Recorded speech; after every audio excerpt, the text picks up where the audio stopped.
Hello నమస్తే, welcome to మన తొలి వెలుగు. ప్రేమే ప్రేమను బలికొంటే,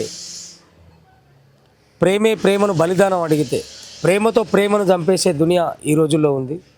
కులం మతం కాదు, గుణం ప్రతి మనిషికి అవసరం అనే ఆలోచనను వదిలేసి పరువు హత్యల కింద, కుల హత్యల కింద ఎన్నో ప్రేమలు బలైపోతున్నటువంటి తరుణాన్ని మనం చూస్తున్నాం. ఇవాళ సూర్యాపేట మన బంటి వాళ్ళ ఇంటి దగ్గరికి రావడం జరిగింది. మరి అట్లే భార్గవి, తన పరిస్థితి ఏంటి, ఈ ప్రేమ వల్ల అంటే చిన్న భిన్నమైపోయిన ఈ జీవితాల కోసం మనం మాట్లాడి మనం తెలుసుకోవాల్సిన అవసరం ఉంది. ఎందుకు అనంటే కులం కూడుబెట్టదు, మతం మనిషిని చూడదు.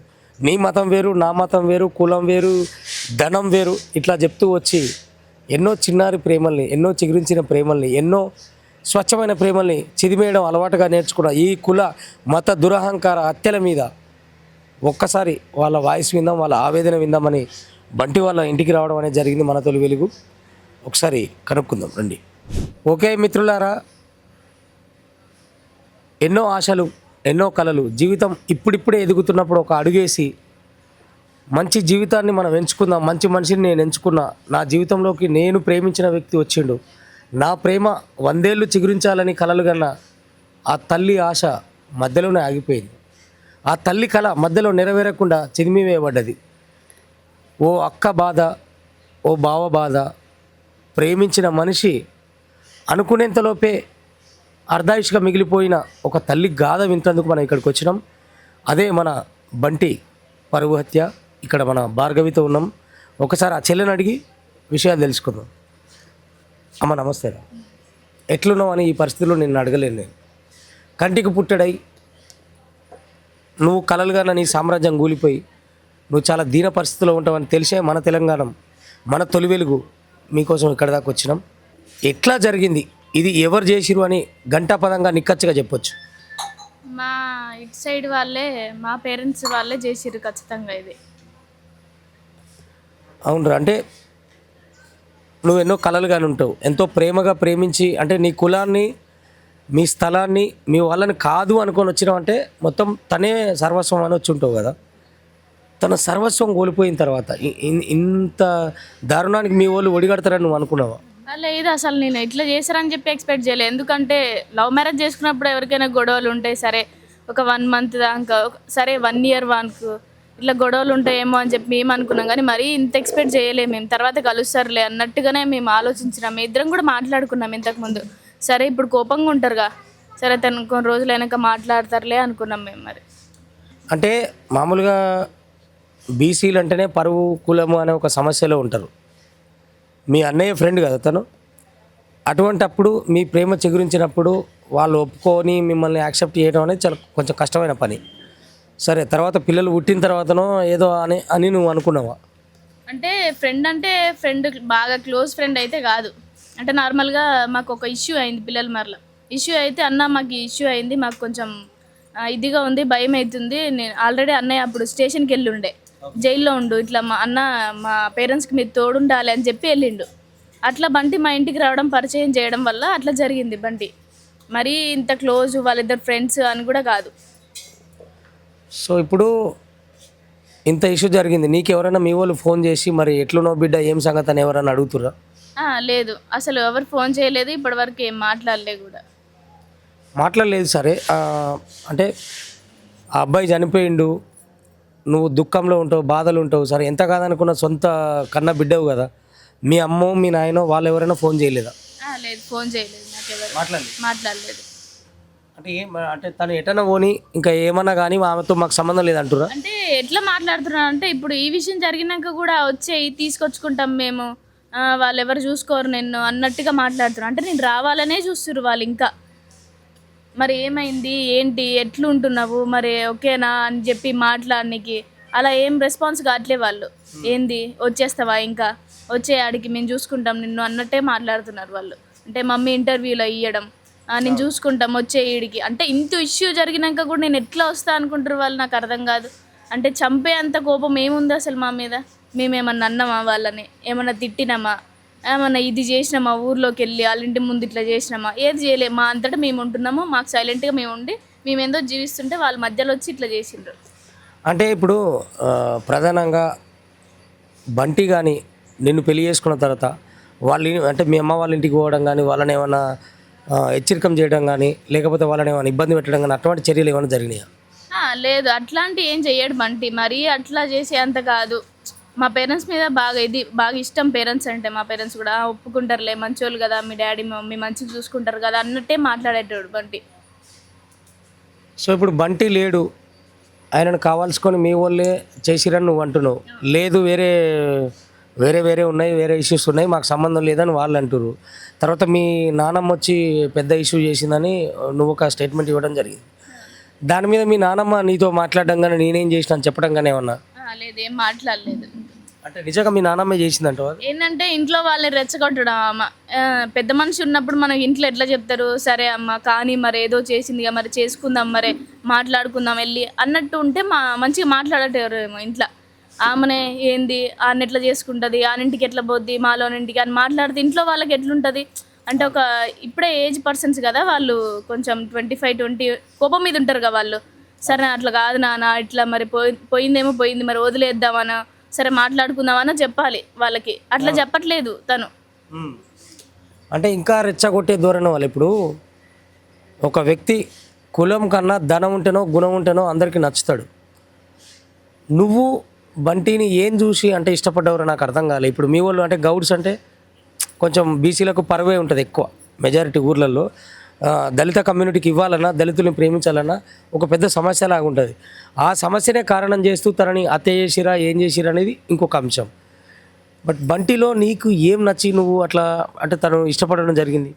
క్యాస్ట్ ఫీలింగ్ అయితే ఈ రోజున ఎవరికి ఉండదు అసలు. మ్యాక్సిమం నాకైతే అసలు లేదు. ఇంకా ఈ క్యాస్ట్ ఇల్లు, ఆ క్యాస్ట్ ఇల్లు, వాళ్ళ ఇంటికి వెళ్ళడం వద్దు, ఇట్లా చేయడం నాకు అసలు ఇష్టం ఉండదు. నేను అందరితో మాట్లాడుతూ అందరి ఇళ్ళకి వెళ్తా, మంచిగా ఉంటాను నేను. బంటి ఏంటంటే నన్ను చాలా బాగా చూసుకుంటూ మంచిగా చూసుకోవడం, ఇద్దరం కలిసి ఉండడం నాకు మంచిగా అనిపించింది. బంటి నన్ను మంచిగా చూసుకుంటాడు, నాకు నమ్మకం వచ్చింది. మా పేరెంట్స్ లాగానే చూసుకుంటాడు అని ఎక్స్పెక్ట్ చేసి తనతో నేను మాట్లాడడం అట్లా జరిగింది. ఇట్లా మేము పెళ్లి చేసుకున్నాం, అట్లా అర్థం చేసుకొని మేము ఇద్దరం. ఓకే. అంటే మీ తల్లిదండ్రులకు నువ్వు చెప్పే ప్రయత్నం చేయలేదా, నేను అతన్ని ప్రేమిస్తున్నా, నేను అతన్ని చేసుకుంటా అని? అంటే కొంచెం ఒప్పించే ప్రయత్నం. ఎందుకంటే బంటికి సూర్యాపేట ఒక స్టేటస్, ఒక కథ, ఒక కార్ఖానా, తను మంచి యాక్టివ్ పర్సన్ లాగా కనిపిస్తూ ఉంది పద్ధతి అంతా. ఈ ప్రయత్నం నువ్వు చేయలేదా? నేను ఆల్రెడీ ఇంట్లో చెప్పేసిన 2 years బ్యాకే, నాకు ఎలాంటి సంబంధం తెచ్చినా కూడా నేను చేసుకోను, నాకు ఆల్రెడీ బంటి ఉన్నాడు, చేసుకుంటే బంటినే చేసుకుంటా, లేకుంటే నేను చచ్చిపోతా అని చెప్పిన. సూసైడ్ చేసుకోవడం కూడా జరిగినాయి ఇంట్లో. అట్లా జరిగినా కూడా వాళ్ళు ఒప్పుకోలేదు. ఇంకా ఏంటి వీళ్ళు ఇలా చేస్తున్నారు, మమ్మల్ని ఇద్దరిని విడగొడతారేమో, మేము ఉండలేము అన్నట్టుగా మేము బయటకు వచ్చేసి మ్యారేజ్ చేసుకున్నాం. రైట్. బంటి దూరం అవుతాడని నువ్వు ఎక్స్పెక్ట్ చేయలేదు. జరిగే రోజు కానీ అంటే ఒక నిండు ప్రాణాన్ని ఎందుకు హతమారుస్తారు ఏంటి, ఆ వెళ్ళే ముందు నీకేమన్నా చెప్పిండా, అసలు ఏం జరిగింది, నువ్వు ఎక్స్పెక్ట్ చేసినావు ఇదంతా? అంటే నార్మల్గా ఎప్పుడు ఈవినింగ్ టైం బయటికి వెళ్తుంటాడు, ఇంకా నైట్ టైం అట్లా అవుతుంటుంది వచ్చేసరికల్లా. నేను అట్లనే అనుకున్నా, కానీ మరి ఇట్లా వెళ్తే ఇంకా అట్టే వెళ్తాడు అని చెప్పి అనుకోలే. బంటి కూడా నాకు పోయేటప్పుడు ఇక్కడికి వెళ్తున్నా నేను, ఇక్కడికి వెళ్ళేసి వస్తాను నేను అని చెప్పేవాడు. కానీ ఆ రోజు నాకు ఎందుకో ఏం చెప్పలేదు, తొందరగా కాల్ మాట్లాడిండు, వెళ్ళిపోయిండు. మళ్ళీ నైట్ వరకు ఇక్కడి వరకు రాలే. ఇంకా అంటే లాస్ట్ కాల్ అంటే తనకి ఇక్కడికి రా అని చెప్పిన వాళ్ళు ఎవరు? అంటే మీ అన్న కాల్ ఏమన్నా ఉందా, మీ తరపు వాళ్ళు ఎవరైనా ఫోన్ చేసిర్రా, లేకపోతే నమ్మే వ్యక్తి ఎవరితోటన్నా ఫోన్ చేయించిరా, ఏం జరిగింది అసలు? బైర్ మహేష్ అనే వ్యక్తి బంటికి కాల్ చేయడం జరిగింది. ఒక 1 month నుంచే వీళ్ళు క్లోజ్గా మాట్లాడి బంటిని ఇది చేయడం, అన్న నీకు ఈ ల్యాండ్ సగం ఇస్తాం, మన ఇద్దరం మంచిగా సెటిల్ అయితే బాగుంటుంది, నీకు ఇస్తా అన్న, నీకేం కావాలంటే అది అని చెప్పి నమ్మించడం బంటిని. ఎందుకంటే ఇప్పుడు ఎట్లా నమ్మిండు అంటే, అవును కదా, పేపర్లు, ల్యాండ్ పేపర్లు తేవడం, బంటి దగ్గరికి చూపించడం, ఆ కొలతలు తీయడం, పోయినప్పుడల్లా 1 monthలో ప్రతిరోజు వాళ్ళ దగ్గరికి తీసుకుపోవడం, వాళ్ళు ఏదో ఒకటి నమ్మించడం వాళ్ళకి. ఎవరు అసలు అంటే ఈ బైరి నరేష్ ఎవరు? బైరి నరేషా మీరు అన్నది? బైరి మహేష్. ఎవరి మహేష్? ఏంటి బంటికి సంబంధం అయినా? అంటే బైర్ మహేష్ ఇక్కడ తాలిగడ్డలనే ఉండేదంట. బంటికి ఇతనికి ఇంతకుముందు 10 years బ్యాక్ ఏమో గొడవలు అయినాయి. తర్వాత ఇంకా మాకు పెళ్ళి అయిన తర్వాత ఆయన స్నేహం చేయడం బంటితోని. బంటి చాలా దూరం పెట్టినా కూడా తను అక్కడిక్కడ కలవడం, బంటి ఫ్రెండ్స్ బంటన్నతో మాట్లాడాలి, నేను బంటిని కలవాలి అది ఇది అని చెప్పడం. ఇట్లా బంటికి ఊకే కాల్ చేసిండు. ఒక 1 month వరకు కాల్ చేస్తే లిఫ్ట్ చేయలేదు బంటి మాకు పెళ్ళైన తర్వాత. అయితే ఒకరోజు నాకు ఇట్లా అన్నాడు, ఎందుకో ఈడు ఫోన్ చేస్తాడు నాకు అని చెప్పానంటే, మన కానికి పడదంటే, మరి ఎందుకు బంటి లిఫ్ట్ చేయకు, మన కాళ్ళకి పడదు అంటున్నావు కదా, వద్దు వదిలేసే అంటే సరే అన్నాడు. మళ్ళీ ఇంకా ఆయన అట్లనే కాల్ చేస్తుండు అట్లా. ఓకే రే సరే. అంటే అంటే ఇప్పుడు బైరి మహేష్ అంటే ఆయన మీ వాళ్ళ తరపు నుంచి ఏమన్నా ఒకల్తా పుచ్చుకొని ఈ హత్యకు కారణం అవుతుండా? అవును, ఉన్నాడు ఉన్నాడు పక్కానా? పక్క. వాళ్ళు చెప్తేనే ఇతను వచ్చిండు. ఎందుకు అతను ఏమన్నా మీ కులస్తుడా? అవును, గౌడ్స్, అతను కూడా గౌడ్స్. ఓకే, అంటే మీ అమ్మ నాన్న వాళ్ళు ప్లాన్ చేస్తే అతను అమలు చేసి ఈ చావుకు కారణమైందని నువ్వు అంటాను. ఎస్, ఓకేరా. తర్వాత బంటి వచ్చి అంటే ఇట్లాంటి ఒక గ్రూపులు కానీ ఈ రాజకీయాలు కానీ లేకపోతే ఏమన్నా ఈ గల్లీ గ్యాంగ్స్టర్స్ టైప్ అట్లా ఏమన్నా బిహేవ్ చేస్తుండేనా? లేదు, బంటి గురించి ఎవరినైనా అడగండి మీరు, ఎక్కడ సూర్యాపేటలో ఎక్కడ అడిగినా కూడా బంటి గురించి చెప్తాడు. బంటికి ఒకరికి అన్యాయం చేయలేదు ఎప్పుడు. అన్న నాకు ఇది ఆపద ఉందంటే ఎంతో సహాయం చేస్తాడు బంటి. ఎవరినైనా అడగండి. సరే మేము ఇక్కడ కూర్చుంటాం, బయట నార్మల్గా వెళ్ళి అడగండి, చెప్తారు వాళ్ళే బంటి గురించి. ఇప్పుడు ఓకే చెల్లె, ఇప్పుడు ఏంటి మరి ఇప్పుడు నువ్వు ఏ న్యాయం కోరుకుంటున్నావు? ఇప్పుడు బంటిని వాళ్ళు ఉన్న పలంగా నువ్వు ప్రేమించినందుకు చంపేసిర్రు అని మనం అనుకుందాం నువ్వు చెప్పినట్టే. ఏం చేస్తే ఇప్పుడు నువ్వు వాళ్ళ దగ్గరికి పోతావా, లేకపోతే నెక్స్ట్ స్టెప్ ఏంటి? వాళ్ళ నుంచి ఏం కోరుకుంటున్నావు, నీ నుంచి వాళ్ళు ఏం కోరుకుంటున్నారు? నేనైతే అటువైపు వెళ్ళను, అసలు వెళ్ళాలనే ఉద్దేశం నాకు అసలు లేదు. నాకు మా మామయ్య ఉన్నాడు, అన్న ఉండు, వదిన ఉంది, నేను వాళ్ళనే చూసుకుంటా, వాళ్ళతోనే ఉంటా నేను. బంటికి ఇట్లా జరిగినందుకు వాళ్ళకు కూడా కఠినమైన శిక్ష నిర్వహించాలి ఖచ్చితంగా. పోలీస్ వాళ్ళు ఎట్లా అయినా వదిలేయొద్దు వీళ్ళని, ఎందుకంటే ఇట్లనే వదిలేసుకుంటూ పోతే ప్రతి ఒక్కటి ఇట్లానే జరిగిపోతున్నాయి. ఇక్కడితోనే ఇది ఎండ్ అయిపోవాలి, ఎందుకంటే ఆ బాధ నాకు తెలుస్తుంది కాబట్టి ఇంకో అమ్మాయికి ఇలాంటి విషయం జరగకూడదు, ఇక్కడి వరకే ఇది ఎండ్ అయిపోవాలి అని చెప్పి అనుకుంటున్నాను. అంటే చాలా చిన్న వయసు, నువ్వు కలలు కన్న జీవితం కొద్ది రోజుల్లోనే ఆగమైపోయింది. నువ్వు బంటితో లైఫ్ లాంగ్ జర్నీ చేయాలనుకున్నావో, నీ పిల్లలు అనుకున్నావో, నీ కళలు ఏమున్నాయో తెలియదు. మధ్యలోనే ఎంత ఒక 1 year అయి ఉంటుందా, 6 months, 6 నెలలలోపే నీ అద్భుతమైన కళని ఆర్పేసిరు వాళ్ళు. ఏం కోరుకుంటున్నావు? ఇంత భవిష్యత్తుని ఇక్కడ వీళ్ళు అన్నయ్యతో ఉంటా వదినతో ఉంటా అంటే పాసిబుల్ అవుతుందా? ఒకవేళ నిజంగానే నీ మీద ప్రేమ ఉంటే నిన్ను అక్కున చేర్చుకోవాల్సిన వాళ్ళేమో హత్య చేయించారు అని చెప్తున్నావు. లైఫ్ ప్రశ్నార్థకంగా మారింది, నా జీవితం ఏంటి అని అనిపిస్తలేదా? అవును అనిపిస్తుంది. అంటే వాళ్ళు ఆలోచించాల్సిన విషయం ఏంటంటే, సరే వాళ్ళు పోయిరు కదా, పోనీ వదిలేద్దాం అన్న ఆలోచన ఉన్నా బాగుండు వాళ్ళకి. ఎందుకంటే మరీ ఇంత చేసేంత మాత్రం వాళ్ళకి మేము ఏమీ అన్యాయం చేయలేదు, వాళ్ళ నుంచి మేమేమి ఆశించలేదు, మా అంతటా మేము ఉంటున్నాం ఇక్కడ. సరే వాళ్ళు పోయిరేమో, పోండి వదిలేయండి అన్నట్టుగా ఉన్నా అయిపోతుండే. చివరిగా చెల్లె, అంటే ఏం చేస్తే నీకు న్యాయం అనిపిస్తుంది? ఇప్పుడు బంటి తిరిగి రాడు, మరి కన్న తల్లిదండ్రులు నీ కోసం ఎదురు చూస్తున్నారు, అటు పోతావా ఇటు ఉంటావా? ఏం చేస్తే న్యాయం అని నువ్వు అనుకుంటున్నావు? ఒక సందిగ్ధ పరిస్థితిలో నువ్వు ఉన్నావు. అంటే వెంటనే నిర్ణయం తీసుకోలేకపోవచ్చు, కాలం ఏం నిర్ణయిస్తుంది అనేది నీకు కూడా తెలియకపోవచ్చు. ఏం చేస్తే నువ్వు న్యాయంగా నిలబడగలుగుతావు ఈ సమాజంలో? నేను ఖచ్చితంగా బంటి వాళ్ళ నాన్నని నేను చూసుకోవాలి, ఎందుకంటే బంటి బాగా చూసుకునేటోడు వాళ్ళ నాన్నని. బంటే లేడు, ఆ కుటుంబానికి మొత్తం బంటే. ఇప్పుడు నా పేరెంట్స్ దగ్గరికి నేను ఎలా వెళ్తా, బంటి పేరెంట్స్ని నేను చూసుకుంటా, బంటి వాళ్ళతోనే నేను ఉంటా, ఇక్కడనే ఉంటాను నేను. నాకు న్యాయం జరగాలి ఖచ్చితంగా. ఫాస్ట్ ట్రాక్ కోర్ట్ మాకు తొందరగా ఏర్పడాలి, లేకుంటే మాత్రం మేము అమరణ నిరాహార దీక్ష 6th డేట్కి మేము ఖచ్చితంగా పోరాడతాం ఆ రోజు. బంటి హత్య విషయంలో నువ్వు పక్కాగా వీలే చేయించడానికి నమ్ముతున్నావు కాబట్టి మీ పేరెంట్స్ మీద కేసు పెట్టడం కానీ, లేకపోతే చట్టపరమైన న్యాయం నాకు జరగాలి, బంటి హత్య వృధా కావద్దు, మీ వాళ్ళ అంటే మీ తరపు వాళ్ళైనా ఒక ప్రాణం తీయడం అనేది ఎప్పటికీ సమంజసం కాదు కాబట్టి దాని మీద ఏమైనా చట్టపరమైన చర్యలు తీసుకోబోతున్నావా? కేసు పెట్టినవా?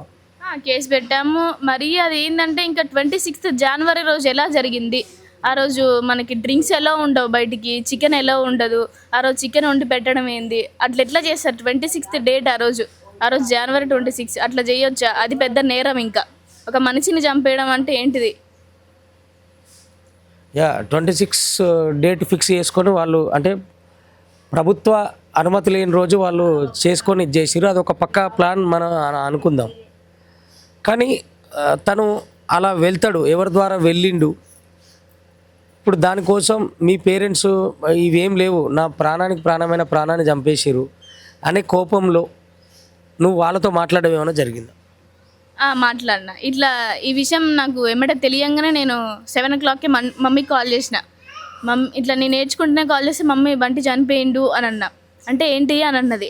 ఇట్లా అయింది అనేసరికి ఇంట్లో నవీన్ ఉండా అన్న నేను అడిగిన ఫోన్ చేసి. లేడు పాతిసిరపేటలో ఉన్నాడు అని అన్నది. ఇంకా నాకు నమ్మబుద్ధి కాలేదు, మరి ఇంకేమన్నా అయిందేమో, గొడవలు పెట్టుకున్నారేమో అని చెప్పేసి నేను ఫోన్ కట్ చేసిన. మరి ఇంకా నాకు ఏడుపు వచ్చేస్తుంది బాగా, ఫోన్ కట్ చేసిన. ఇంకా నీకు తిరిగి ఫోన్ చేయలేదు. ఇది చనిపోయిన తర్వాత నాకు కాల్ చేసింది, అంటే ఫ్రెండ్స్. ఓకే, నవీన్ అంటే మీ అన్ననా? నవీన్ అంటే అన్నయ్య, పెద్దన్నయ్య. వీళ్ళిద్దరు క్లోజ్ ఫ్రెండ్స్ ఏం కాదు? కాదు. ఎస్. ఇప్పుడు పోలీసులో ఎంక్వైరీ ఎంతవరకు వచ్చింది? ఈ హత్య విషయంలో ఏం తేల్చిరు ఇప్పటి వరకు?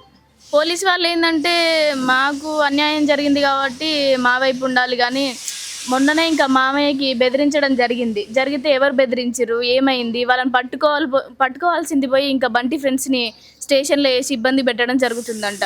నాకు ఇప్పుడే కాల్ వచ్చింది బంటి ఫ్రెండ్స్ నుంచి, ఇట్లా బంటి ఫ్రెండ్స్ని ఇట్లా స్టేషన్లో వేసి ఇబ్బంది పెడుతున్నారంట. మరి ఆ రోజు మమ్మల్ని బెదిరించారు కదా, ఇట్లా కేసు విత్డ్రా చేసుకోకపోతే మేము ఇట్లా మిమ్మల్ని చంపేస్తాము, 2 కోట్లు ఇస్తామని చెప్పారు. మరి ఆ రోజు ఎవరు అన్నారు, ఎందుకు అన్నారు, అసలు ఎవరు, వాళ్ళ ఫ్యామిలీ నుంచి ఎవరు వచ్చారు, ఎంక్వైరీ ఎందుకు చేయలేదు మరి ఆ రోజు? అంటే మాకు అన్యాయం జరిగిందా, వాళ్ళకి జరిగిందా?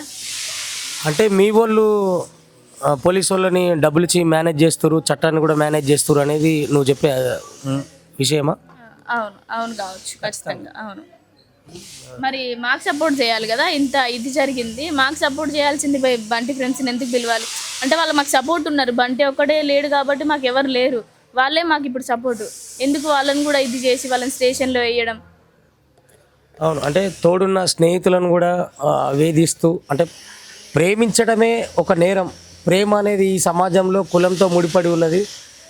కులాలుగా అంటే మనిషి మనసుతో ప్రేమించాలా.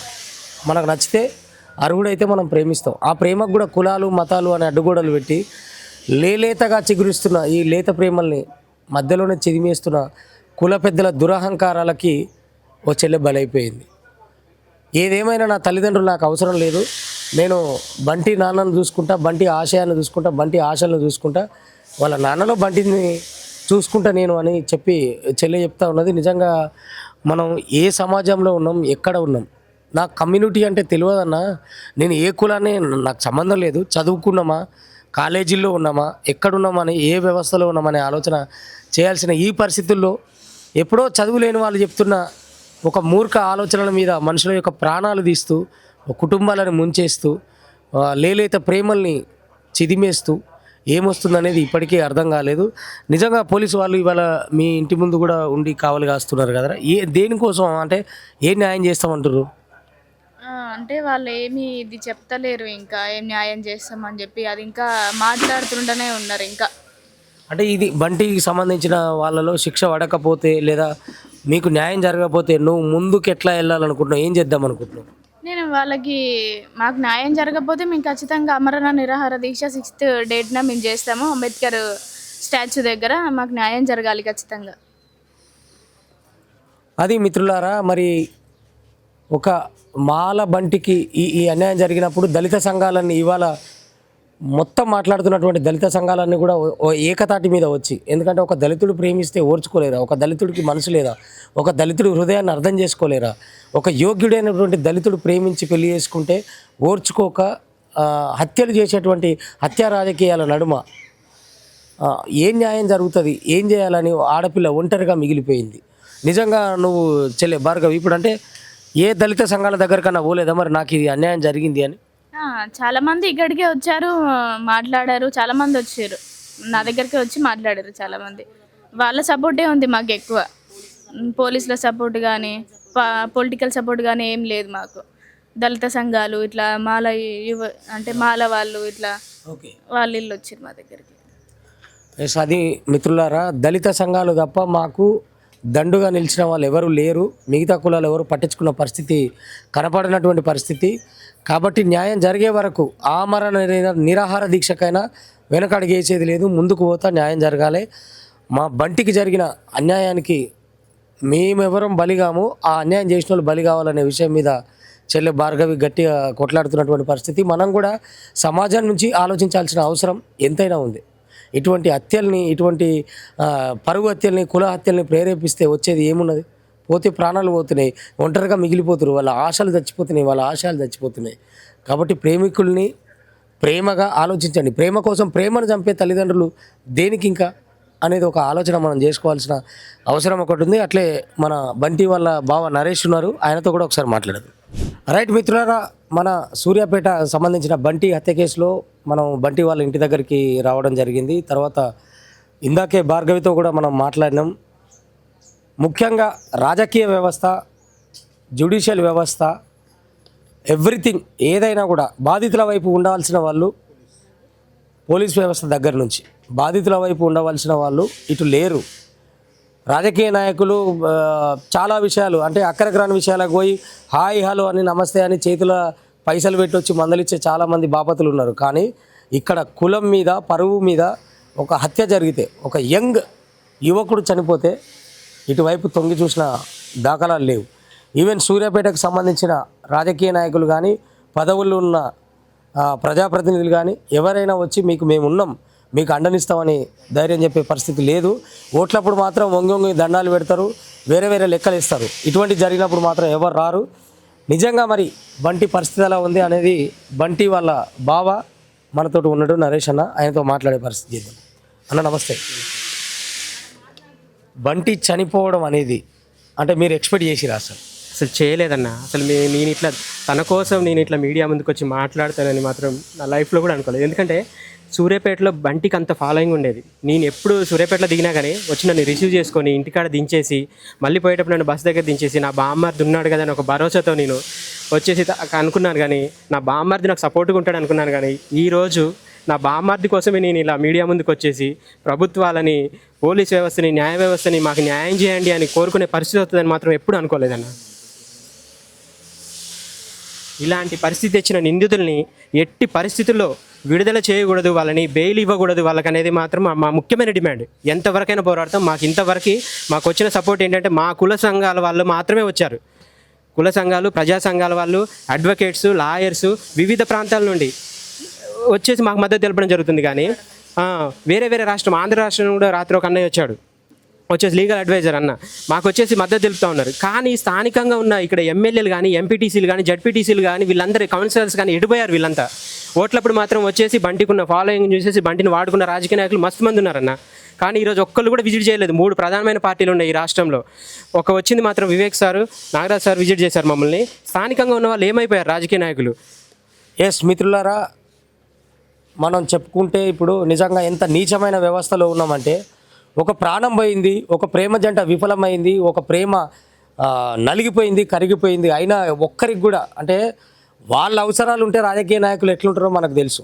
వాళ్ళ అవసరాలు ఉంటే మనల్ని భుజాల మీద చేతులు వేస్తారు, ఇళ్ళకి పిలిపించుకుంటారు, కుర్చీలు వేస్తారు, బాటిల్ పెడతారు, ఇంకా ఏమేమో రకరకాలుగా చేస్తారు, పైసలు ఇస్తామంటారు, నేను నీకున్నారా అంటారు. కానీ ఇటువంటి ఆపత్ సమయంలో ఒక్క మా కులం వాళ్ళే మా దగ్గరకు వచ్చి మమ్మల్ని ఓదార్చారు తప్ప మిగతా వాళ్ళు వచ్చినటువంటి పరిస్థితి లేదని చెప్పని బంటి బావాల నరేష్ అన్న చెప్పడం అనేది జరుగుతుంది. నిజంగా ఎంత నీచం అంటే, ఒక కులాన్ని ఎందుకు చూస్తున్నారయ్యా? ఒక ఆడపిల్లకు కదా అన్యాయం జరిగింది, ఆ ఆడపిల్లను ఆదుకోవాల్సిన అవసరం కదా మనకున్నది. మరి ఆడపిల్లకు అన్యాయం జరిగిందనే విషయం మీద అంటే పక్క రాష్ట్రాలు ఆంధ్రప్రదేశ్ నుంచి కూడా వీళ్ళ కుల సంఘ వాళ్ళు వచ్చి మద్దతు తెలుపుతున్నప్పటికీ మరి ఇక్కడున్న వాళ్ళు ఏం చేస్తున్నారు? ఇక్కడ ఉన్న స్థానిక ఎమ్మెల్యే ఏం చేస్తుండు? ప్రజాప్రతినిధులు ఏం చేస్తున్నారు? ఒక ఆడపిల్లకు అన్యాయం జరిగితే అప్పుడు ఆడపిల్ల ఓటు కావాలి, కానీ ఇప్పుడు అవసరం లేదా? దీని మీద అంటే ఇప్పుడు మీరు పోలీసు స్టేషన్లో కేసు పెట్టడం కానీ బంటి పట్ల మీకు జరిగే న్యాయం ఏముంది, ఎట్లా జరగబోతుంది?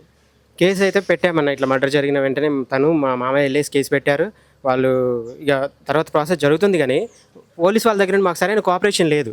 ఒక 1 డే వరకు మాకు 29th వరకు కూడా అసలు మా దగ్గర ఇక్కడ పోలీసులను పెట్టడం కానీ, మేము ఎక్కడున్నామని కానీ, ఆ రోజు సమాధి చేసే వరకు ఉన్నారు మాతో పాటు. అంత హంగామా చేశారు పోలీసులు. 28th, 29th మళ్ళీ మాతో పోలీసులు ఉన్న దాఖలాలు పోలేదు. మేము మళ్ళీ ఎస్పీ ఆఫీస్కి వెళ్ళి హైదరాబాద్ నుండి ఒక 3 అన్నయ్యలు వచ్చారు, అడ్వకేట్స్ హైకోర్టు నుండి. వాళ్ళు వచ్చేసి ఏంటి మీ పరిస్థితి ఇంత దారుణంగా ఉందనేసి వాళ్ళు ఇమ్మీడియట్గా ఒక లెటర్ రాయించేసి ఎస్పీ సార్ దగ్గరికి వెళ్ళాం. వెళ్ళి ఏంటి సార్ వీళ్ళకి ప్రొటెక్షన్ లేదు, ఇంటి దగ్గర ఒక సెక్యూరిటీ లేదు, ఏంటి ఈ కేసుని ఇంత దారుణంగా వదిలేశారు ఏంటి అంటే, అప్పుడు ఎస్పీ గారు బాధిత అక్కడ నిందితుల ఇంటి దగ్గర మాత్రం కానిస్టేబుల్ పెట్టారు ఇద్దరిని, మా దగ్గర మాత్రం ఎవరు లేరు. మేము ముగ్గురం, మా ఫ్యామిలీ 4 తప్ప 29th మధ్యాహ్నం 3 గంటల వరకు ఒక్క సెక్యూరిటీ లేరు మా దగ్గర. అప్పుడు ఎస్పీ సార్ దగ్గరికి వెళ్ళి అడిగిన తర్వాత సార్ కూడా ఏమంటారంటే, ఎవరి దగ్గర ఉంచాలో సెక్యూరిటీ మాకు తెలుసండి అని అంటున్నారు. సార్ కూడా ఎంత దారుణం అంటే, ఎస్సీ ఎస్టీలు అంతా ఇంత చిన్న చూపు. హయ్యర్ ఆఫీషియల్స్ దగ్గర నుండి చాలా లో స్థాయి వరకు కూడా చాలా చిన్న చూపు ఉందండి. వీళ్ళని చేస్తే బాధితులు వీళ్ళు ఎవరికి చెప్పుకుంటారు? వీళ్ళు మనకు చట్టాలు ఉన్నాయి, కానీ ఇంప్లిమెంటేషన్ చేయడంలో మాత్రం చాలా నిర్లక్ష్యం వహిస్తూ ఉన్నారు. మరి వాళ్ళు దేనికి ప్రలోభ పడిపోతున్నారో, డబ్బులకో లేకపోతే రాజకీయ ఒత్తిళ్లకో ఏం అర్థం కావట్లేదులే. కానీ ఎందుకు ఈ కులాలపైన ఇంత చిన్న చూపేంటి? ఆ సమాజంలో కూడా ఉన్న జనాభా కూడా ఎలా ఫీల్ అవుతున్నారంటే ఈ రోజులలో, ఏంటి ఇంతవరకు ఒక పెద్ద బీసీ కుల సంఘాలు లేవా అన్న? ఎంత పెద్ద కుల సంఘాలు ఉన్నాయి. ఒక చెడు అని ఖండించడానికి రావడానికి మీకు అంత ప్రాబ్లం ఏంటి? కొంతమంది వచ్చారు, నేను కాదనట్లేదు, బీసీలలో కానీ రెడ్డిస్లలో ఓసీలలో కొద్దిమంది ఈ సమాజం ఇంతే ఉందా? ఎందుకు చెడు అని ఖండించడానికి మీకేంటి ప్రాబ్లం ఏంటి? అంటే మీ కులస్తుడనా, లేకపోతే ఇంకా మాకు తర్వాత ప్రజల నుండి మద్దతు రాదనా, ఓట్లు రావనా? మరి మేము పోతే పోయామా? ఎందుకు స్పందించట్లేరో అర్థం కావట్లేదు ఈ సమాజానికి కూడా.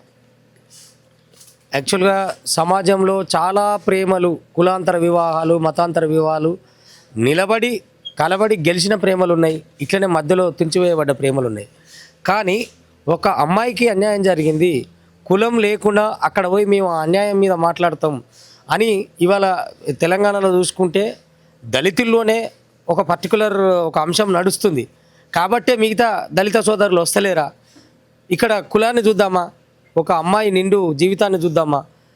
మరి ఇది ఎక్కడైతే అక్కడ అయింది.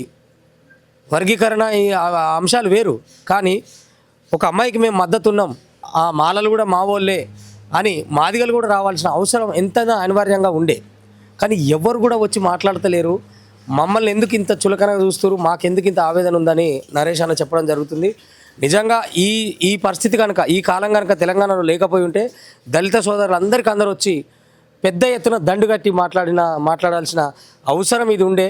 ఇట్లా ఒక్కరు కాదు, మిర్యాల కూడా ప్రణయ్ హత్య చూసుకున్నా, అటు మంతని నరేష్ హత్య చూసుకున్నా, మధుకర్ హత్య చూసుకున్నా, ఆంబోజు నరేష్ హత్య చూసుకున్నా, ఎన్ని ప్రేమ జంటలు ఎన్ని యవ్వన దశలో వాడిపోతున్నాయి. ఎందుకు ఇట్లా పరువు హత్యలతో ఒక తండ్రి ఒక బిడ్డను కాల్చి చంపేయటం ఏపీలో చూసుకుంటే 1, 2 కాదు. ఈ కులం అనే ఈ కుబుసాన్ని వదలకుండా, ఈ మతం అనే మత్తును వదలకుండా నిండు జీవితాల్ని తృణప్రాయంగా బలి చేస్తూ ఎటు తీసుకుపోతున్నాం సమాజాన్ని, ఏం చేస్తున్నాం అనేది ఇప్పటికీ అర్థం కానటువంటి పరిస్థితి. ఐక్యంగా ఉండాల్సిన మనం, బడుగు బలహీన వర్గాలకు సంబంధించిన మనమంతా దండుగట్టి ఆ చెల్లెకు మద్దతు ఉండి ఈ తప్పు చేసిన వాళ్ళ మీద మనం చర్యలు తీసుకోవాల్సిన అనివార్య పరిస్థితుల్లో కూడా మనం ఒకటి కానటువంటి పరిస్థితి, ఒక దగ్గర మాట్లాడలేనటువంటి పరిస్థితి. రేపు ఎక్కడికి పోతుంది ఈ స్థితి, రేపు ఏంటి మన పిల్లల గతి అనేది ఆలోచించుకోవాల్సిన అవసరం ఎంతైనా ఉంది మిత్రులారా. ఇవాళ అందుకోసమే మనం బంటి వాళ్ళ ఇంటి దగ్గరకు వచ్చి ఈ మన తొలి వెలుగు నుంచి ఇటువంటి విషయాలు తెలుసుకున్నాం. ఇంకొక పెద్ద మనిషి ఉన్నాడు, ఆయనతో మాట్లాడదాం. మిత్రులారా, చెల్లెకు న్యాయం కోసం ఆంధ్రప్రదేశ్ నుంచి బహుజన్ లీగల్ అడ్వైజర్ గిరి అన్న కూడా ఇక్కడికి రావడం జరిగింది విజయవాడ నుంచి. ఎందుకు అనంటే ఇది అన్యాయం, దీన్ని ఖండించాల్సిన అవసరం ఉందని అన్న అంత దూరం నుంచి వచ్చిండు. మరి గిరి అన్నని మనం తెలుసుకునే ముందు ఒకసారి నరేష్ అభిప్రాయం కూడా మళ్ళీ ఒకసారి తీసుకొని గిరి అన్న దగ్గరికి వద్దాం. అదే అన్న, మొన్న సార్ వాళ్ళు వచ్చి, వివేక్ సార్ వాళ్ళు వచ్చి, ఈవెన్ ఎంఆర్ఓ గారు కానీ డిఎస్పీ సార్ కానీ ఫోన్ చేశారు. వాళ్ళు ఇంతవరకు స్పందించేసి యాక్చువల్గా విజిట్ చేయాలంట కంపల్సరీ సీన్ ఆఫ్ ఎఫిషియన్సీని. ఇక్కడ వీళ్ళంతా మనం ఎక్కడ ఉంటున్నామో, బాధితులు ఎక్కడైతే ఉంటున్నారో రెవెన్యూ వాళ్ళు విజిట్ చేసేసి మాకు కావాల్సిన కనీస అవసరాలు కానీ వాళ్ళకి ఎట్లాంటి ప్రొటెక్షన్ ఇవన్నీ చూడాలంట. సార్ వాళ్ళు వచ్చి పోయిన తర్వాత కూడా వాళ్ళకి కాల్ చేసినా కానీ ఈవెన్ వాళ్ళు ఇప్పటికి కూడా ఇంకా ఇక్కడికి విజిట్ చేయలేదు. మరి వాళ్ళ నిర్లక్ష్యం ఏంటి అంతగానం ఎందుకు అనేది మాకు అర్థం కావట్లేదు అసలు. ప్లస్ ఇంకోటి ఏంటంటే, ఈ సమాజానికి ఒకటి చెప్పదలుచుకున్నాను. సమాజంలో కులం అనేది ప్రతి వాళ్ళ నరనరాన్ని జీర్ణించకపోతుంది. తక్కువ కులం వాళ్ళని చాలా దారుణంగా చూస్తున్నారు. లేదంటున్నారులే కానీ వాళ్ళ అంతర్గతంగా కంపల్సరీ ఉంటుంది. బయటికి అందరూ మాకు లేదు అని చెప్తారు, కానీ వాళ్ళ బిడ్డల వరకు వచ్చే వరకు మాత్రం ప్రతి తల్లిదండ్రి కులాన్ని కంపల్సరీ పాటిస్తూ ఉన్నారు. ఒకటే చెప్పదలుచుకున్నాయి సమాజానికి, మీరు నిజంగా కులాన్ని పాటిస్తూ ఉన్నారు కాబట్టి మీ పిల్లలకి పెద్ద అయిన తర్వాత వాళ్ళు ఎవరిని ప్రేమించిన తర్వాత కులం గురించి చెప్పి వాళ్ళని విడదీయడం ఎందుకు? చిన్నప్పుడు వాడు స్కూల్కి వెళ్తున్నప్పుడు ఫస్ట్ క్లాస్ నుండే కులాన్ని గురించి చెప్పండి. ఇంకా మన కులం వాడితోనే ఫ్రెండ్షిప్ చేయి, మన కులం వాడితోనే ఆడుకో, మన కులం స్కూల్లోకి వెళ్ళు, మన కులం కాలేజీలోకి వెళ్ళి అని చెప్పండి. అలా చెప్తే వాడు ఇంకో వేరే కులం వాళ్ళని ప్రేమించాడు, వేరే కులం వాళ్ళతో తిరగడు. చిన్నప్పటి నుండి అలా చెప్పకుండా అలా తిరిగేసి పెద్దగా అయిన తర్వాత మాత్రం వాళ్ళు పెళ్ళిళ్ళ దగ్గరికి వచ్చే వరకు మాత్రం మీకు నచ్చట్లేదు కులం అంటే మాత్రం. చిన్నప్పటి నుండి అలా చెప్పండి, విడదీసేసేయండి. ఇంకా తర్వాత పెద్ద పెరిగిన తర్వాత మమ్మల్ని చంపడాలు కానీ ఇట్లాంటివి మాత్రం దయచేసి చెప్పకండి ఈ సమాజం తల్లిదండ్రులకి విన్నవించి వేడుకుంటున్నాను. మిత్రులారా, కులం ఈ కులం అనే మలంలో మనమే కొట్టుకొని పోతున్నాం. ఇటువంటి కులాన్ని మరి ఉంది అనుకుంటే ఓపెన్గా ఉందని ముందే చెప్పండి. కులంతో దోస్తాన్ చేసుకోండి. ఎవరి కులం వాళ్ళుగా పోతే మనుషులం ఎక్కడ మనం మనగలుగుతాం, ఎక్కడ మనం ఉండగలుగుతాం. ప్రతి మనిషికి అవసరం. ప్రతి కులం ప్రతి కులానికి అవసరం కాదు. ప్రతి మనిషికి అవసరం అనే విషయాన్ని తెలుసుకుంటూ ఇప్పుడు బంటి విషయంలో ఎటువంటి న్యాయం జరిగితే బాగుంటుంది అనేది బహుజన లీగల్ అడ్వైజర్ గిరణతో ఒకసారి మాట్లాడదాం. అన్న గిరణ, ఏం చేస్తే బంటికి న్యాయం జరుగుతుంది, భార్గవికి న్యాయం జరుగుతుంది?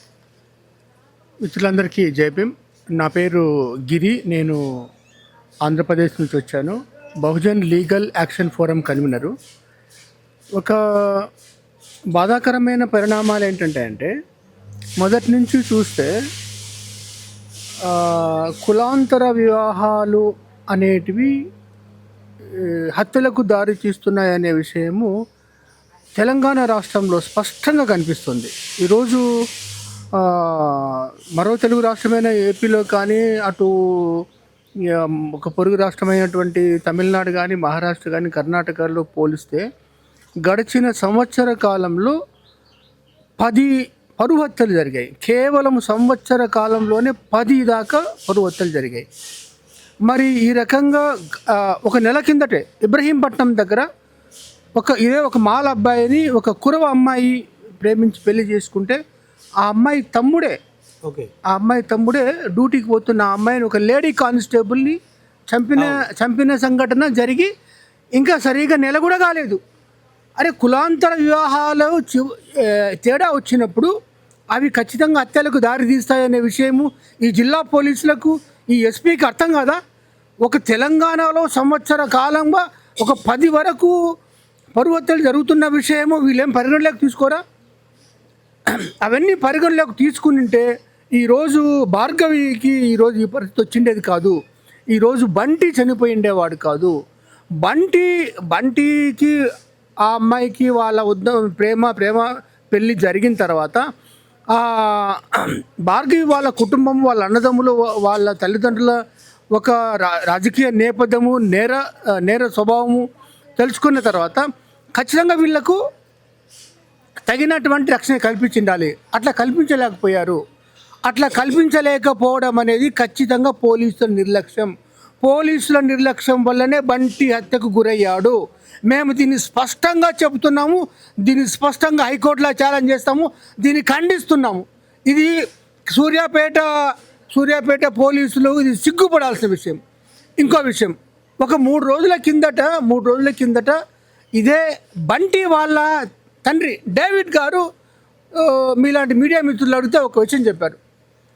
ఇద్దరు వచ్చి నన్ను బైక్లో వచ్చి ఒక తెల్ల చొక్క నల్ల ప్యాంట్ ఎక్కువ వేసుకున్నాడు, ఇంకొక ఆయన పొడవు ఉన్నాడు. వాళ్ళిద్దరూ మా దగ్గరికి వచ్చి ఈ కేసు వెనక్కి తీసుకోకపోతే నిన్ను, నీ కోడల్ని చంపేస్తాము, నీకు ₹1,00,00,000 ఇస్తాము, నీ కోడలికి ₹1,00,00,000 ఇస్తాము, ఈ కేసును వెనక్కి తీసుకో లేదంటే చంపేస్తాము అని అతన్ని బెదిరించిన విషయము మీడియాలో ఇంత ఓపెన్గా చెప్తుంటే దానిపైన ఎందుకు చర్య తీసుకోలేదండి? ఇది చాలా దారుణం అండి. చనిపోకముందు ఈ ఇన్సిడెంటు జరగకముందు నిర్లక్ష్యం. ఈరోజు మమ్మల్ని బెదిరిస్తున్నారు, కేసు వెనక్కి తీసుకోకపోతే చంపుతామని బెదిరిస్తున్నారు అని మీడియా ముఖంగా చెప్తే కూడా ఇప్పటిదాకా యాక్షన్ లేదు. ఎంత సిగ్గుచేటు అనే విషయం. ఆ యాక్షన్ తీసుకోకపోగా ఈరోజు ఏంటంటే ఒక 3 రోజుల కిందట బంటి మిత్రులు, బంటి స్నేహితులు మీడియా దగ్గర వాళ్ళ యొక్క మనోవేదనని, వాళ్ళ యొక్క బాధని వ్యక్తం చేస్తూ మాట్లాడారు. వెంటనే వాళ్ళని తీసుకొని అరెస్ట్ చేశారు. ఇది ముఖ్యంగా ఏ రకంగా న్యాయం అండి? ఇది ఒక విషయం మాట్లాడుకోవాలి. ఇప్పుడు హత్య జరిగిన విక్టమ్స్ తరపు నుంచి న్యాయం లేదు, కానీ పోలీస్ వ్యవస్థ బంటి మిత్రులను కూడా తీసుకుపోవడం అనేది ఒకటి మనం ఆలోచించాల్సిన విషయం. అండ్ ఇప్పుడు గిరణ చెప్తున్న దాంట్లో ప్రధానంగా వాంటెడ్లీ అంటే భార్గవి వాళ్ళ ఫ్యామిలీ వాళ్ళే డబ్బులు ఇచ్చి ఇదంతా మేనేజ్ చేస్తున్నారని మీరు అనుకుంటున్నారా? ఖచ్చితంగా కరెక్ట్ రమేష్ అన్న, కరెక్ట్గా అడిగారన్న. ఖచ్చితంగా భార్గవి కుటుంబ సభ్యులు ఇన్ఫ్లుయెన్స్ చేయడం వల్ల ఇదంతా జరుగుతుంది. ఉదాహరణకు ఇప్పుడు చూడండి, స్వయాన బంటి తండ్రి డేవిడ్ గారు, అయ్యా మమ్మల్ని బెదిరించారు, ఇద్దరు వచ్చి బైక్ వేసుకొని వచ్చి బెదిరించారు, కేసు వెనక్కి తీసుకోకపోతే నిన్ను, నీ కోడల్ని చంపుతాము అని బెదిరించినారు అని చెబితే ఇప్పటిదాకా ఎందుకని వాళ్ళు స్పందించలేదండి? ఎందుకు అని అంటే మీరు అడిగినట్టు ఏంటంటే బంటిని హత్య చేసిన వాళ్ళే అంటే భార్గవి తల్లిదండ్రులు వంశీ నవీన్ వాళ్ళు వీళ్ళని ఇన్ఫ్లుయెన్స్ చేస్తున్నారు, స్పష్టంగా ఇన్ఫ్లుయెన్స్ చేస్తున్నారు. సో ఇప్పుడు అంటే వాళ్ళు ఇన్ఫ్లుయెన్స్ చేసిర్రు, ఫైనల్లీ మీరు వచ్చిర్రు, సరే మీరు లీగల్ అడ్వైజర్ వచ్చిరా, కులంగా వచ్చిరా, ఒక ఆడపిల్లకు అన్యాయం జరిగిందని వచ్చిరా, ఎట్లా వచ్చినా వచ్చిర్రు, ఈ మూడింటి తరపున వచ్చిండ్రు. కులం నాది కూడా మాల, నేను I belongs to Mala, SC Mala. Okay, మరి మాల సామాజిక వర్గం ఇటు ఏపీలో చూసుకున్నా తెలంగాణలో చూసుకున్నా మీరందరూ ఒక పెట్టిన కదిలి వచ్చినా తనకి ఏమైనా న్యాయం జరుగుతుందనే బిలీవ్ అంటే వస్తుర్రు అసలు? చాలా స్పష్టంగా మిత్రులారా మంచి ప్రశ్న అడిగారు రమేష్ అన్న. ఆంధ్రప్రదేశ్లో తెలుగు రాష్ట్రాల్లో ఒక కల్చర్ ఏంటంటే ఎస్సీల పైన ఎప్పుడు అట్రాసిటీస్ జరిగినా కూడా ఆ అట్రాసిటీకి గురైన వాళ్లకు మద్దతుగా, ఆ బాధితులకు మద్దతుగా వందలు వేలు కాదు లక్షల మంది మాలలు తరలి వచ్చినటువంటి చరిత్ర ఈ తెలుగు రాష్ట్రాల్లో ఉంది. ఒక ఉదాహరణ, ప్రణయ్ జరిగినప్పుడు ఆ ప్రణయ్ శవయాత్రలో పాల్గొన్న వాళ్ళు దాదాపుగా 30,000 మంది.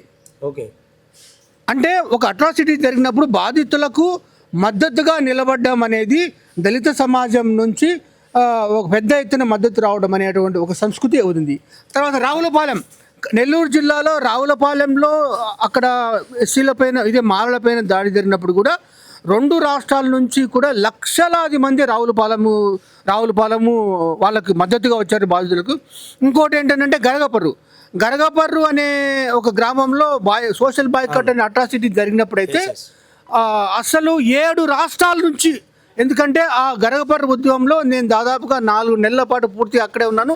చాలా ఆశ్చర్యకరమైన విషయం ఏంటంటే ప్రభుత్వ ఉద్యోగులు, ప్రైవేటు ఉద్యోగులు వాళ్ళ స్థాయిలన్నీ పక్కన పెట్టి అయ్యో వీళ్ళకు మాలలకు ఇట్లా జరిగింది, ఎస్సీలకు ఇట్లా జరిగింది అని చెప్పి పెద్ద ఎత్తున 7-8 రాష్ట్రాల నుంచి వచ్చి మద్దతు ప్రకటించడం అనేది ఒకటి అక్కడ జరిగింది. మన తెలుగు రాష్ట్రాల్లో ఈ కల్చర్ బాధితులకు మద్దతుగా నిలబడ్డం అనేటువంటి ఒక సంస్కృతి చాలా స్పష్టంగా బలంగా ఉంది. ఇప్పుడు కూడా అదే రిపీట్ అవుతుంది. పోలీసులు, అధికారులు మీరు చట్టబద్ధంగా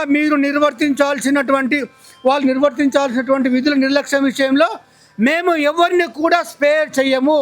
చట్టబద్ధంగా మీరు విధులను నిర్వహించడంలో మీరు నిర్లక్ష్యం వహిస్తే అది మీ పైన చట్టపరమైనటువంటి చర్య తీసుకోవడానికి హైకోర్టుకు వెళ్ళి కూడా మేము ఛాలెంజ్ చేస్తాము. అంటే ప్రధానంగా గిరణ అంటే ఇప్పుడు సోదర సామాజిక వర్గమైనటువంటి మాదిగలు ఇంత అన్యాయం ఒక ఆడపిల్లలకు జరిగితే ఈ తెలంగాణలో ఇంకా ఇక్కడి వరకు వచ్చి మాట్లాడకపోవడం, వాయిస్ ఇవ్వకపోవడం అనే దాని మీద మీరేం చెప్పదలుచు? అంటే స్థానిక మాదిగలు ఏమో కానీ నాతో పాటు ఒక అబ్బాయి వచ్చాడు, కుదులీనన్న. ఇతను పేరు రాంపుల్ల. ఇతను అనంతపురం జిల్లా నుంచి వచ్చాడు. ఇతను మాదిగండి. అట్రాసిటీస్ ఇప్పుడు ఒకవేళ ఆ వర్గీకరణ వ్యవహారం అదేదో ఉంటే కానీ ఆ సబ్జెక్టు దగ్గరే, కానీ అట్రాసిటీస్ జరిగినప్పుడు ఎప్పుడు కూడా మాదిగలకు మద్దతుగా, మాలలకు మద్దతుగా ఉంటూ కొనసాగుతూ వస్తున్నటువంటి ఒక ప్రజాస్వామ్య ఉద్యమ సంస్కృతి ఈ ఆంధ్రప్రదేశ్లో ఉందని నేను గర్వంగా చెప్తున్నాను. ఇప్పుడు రాంపల్లయ్య ఎక్కడ, అనంతపురం ఎక్కడుంది అంటే అది తెలంగాణలో లేదని నువ్వు అంటున్నావు? స్పష్టంగా ఉంది. తెలంగాణలో ఇంకా బాగుంది. తెలంగాణ స్పష్టంగా ఉంటే మరి ఇప్పుడు భార్గవికి మద్దతుగా ఇప్పటి వరకు వచ్చిన దాఖలాలు ఏంటి? ఇంకా ఇప్పటిదాకా ఇక్కడికి ఎవరు వచ్చారు లేదు అనేది నాకు పూర్తిగా ఇన్ఫర్మేషన్ లేదు. అసలు బేసికల్గా తెలంగాణ అంటేనే ఉద్యమ ప్రాంతం, ఉద్యమ సంస్కృతి, అది మొదటి. సరే, ఏ సమస్యకు ఆ సమస్య చూసుకోవాలి. పెద్ద నేతలందరూ ఆడపిల్లకు అన్యాయం జరిగినప్పుడు కదిలి రావాలి అనేది ఒక ఆలోచన అని నేను అంటున్నా. అంటే తెలంగాణ నేలలో ఉద్యమ నేపథ్యం ఉంది, ఉద్యమమే ఇక్కడ ప్రబులుతూ ఉంటుంది, అందులో అనుమానం ఏం లేదు. కాబట్టి మనమంతా ఒకటైతేనే, ఎందుకంటే బడుగు బలహీన వర్గాలు ఒకటిగా ఉంటేనే ఇటువంటి ప్రేమలు నిలబడతాయి, ఇటువంటి జీవితాలు నిలబడతాయి, ఇటువంటి కష్టాలు పోయి. ఎందుకంటే ఇవాళ భార్గవిని మనం చూసుకుంటే ఏంటి ప్రశ్నార్థకం జీవితం. ప్రేమించింది, తను లేడు, ఇటువంటి పరిస్థితుల్లో తనని హత్య చేసిరు. ఇప్పుడు ఆ అమ్మాయి జీవితం ఏంటి అనేది ప్రశ్నార్థకమే కదా. చాలా వరకు కరెక్టే రమేష్ అన్న. అది ప్రశ్నార్థకమే. ఈ కులరక్కసికి ఆ అమ్మాయి జీవితం బలైందని అనుకోక తప్పదు. కానీ ఏంటంటే బంటిని ఈ కుల దురహంకారానికి బలైనటువంటి బంటిని వెనక్కి తీసుకురావడం సాధ్యం కాదు. కానీ ఆ అమ్మాయికి ఖచ్చితంగా మన సమాజము, ఈ అంబేద్కరిస్టులు, ఎవరైతే ప్రజాస్వామ్యవాదులు, రాజ్యాంగ ప్రేమికులు అందరూ కూడా అండగా ఉంటారో ఆ అమ్మాయికి ఆ బంటి లేని లోటు తీర్చే విధంగా ఒక మంచి జీవితాన్ని ఇవ్వడానికి అందరం కూడా కృషి చేస్తాము. అందులో అయితే ఏం అనుమానం పెట్టుకోవాల్సిన అవసరం లేదు రమేష్ అన్న. అది మిత్రులారా, భార్గవికి న్యాయం జరిగే వరకు మేము ఎక్కడ కూడా దిగేది లేదు, తగ్గేది లేదు. మేము నిలబడతాం, కలబడతాం. ఏదేమైనా బడుగు బలహీనులు అందరూ, దళిత వర్గాలన్నీ కూడా మనకు మద్దతు ఉన్నాయి.